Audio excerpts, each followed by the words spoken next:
கிளம்பிடுறாரு. அடுத்து அவங்க அம்மாட்ட ஃபோன் போட்டு பேசுகிறாங்க சுருதி எல்லாத்தையுமே. ஒரு ரூமுக்கு இவ்வளோ பெரிய பிரச்சனையாச்சே, என்ன நல்ல வீட்டில் போய் நீ எப்படி தான் வாக்கப்பட்டியோ அப்படின்னு சொல்லி ஃபோனை வச்சுறாங்க.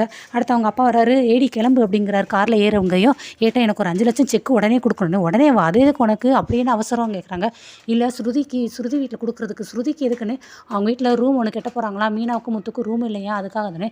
ஏடி என்னென்ன கலாய்க்கிறியா, அவங்க 2 ரூம் கட்டுறதுக்கு நான் எதுக்கு ரூபா கொடுக்கணும் அப்படின்னு அவங்க அப்பா சொல்கிறாரு. இல்லை ஏட்டா, நான் சொல்கிறது புரிஞ்சுக்கோங்க. இப்போ நம்ம கொண்டு போய் ரூபா கொடுத்தோன்னு வச்சுக்கோங்க, ₹1 கூட நம்ம ரூபா எதுவுமே வெளியேறாது. அந்த அண்ணாமலையே அந்த முத்து வேணாம்னு சொல்லுவாங்க. அதே செக்கை நம்ம திருப்பி வாங்கிட்டு வர தான் போகிறோம். அப்புறம் எதுக்கிட்ட தேவையில்லாமல் கேட்குற அப்படிங்கிறாங்க.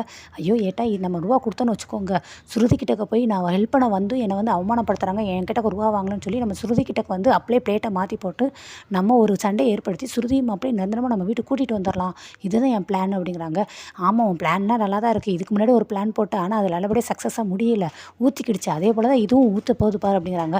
இல்லை கண்டிப்பாக இது நல்லபடியாக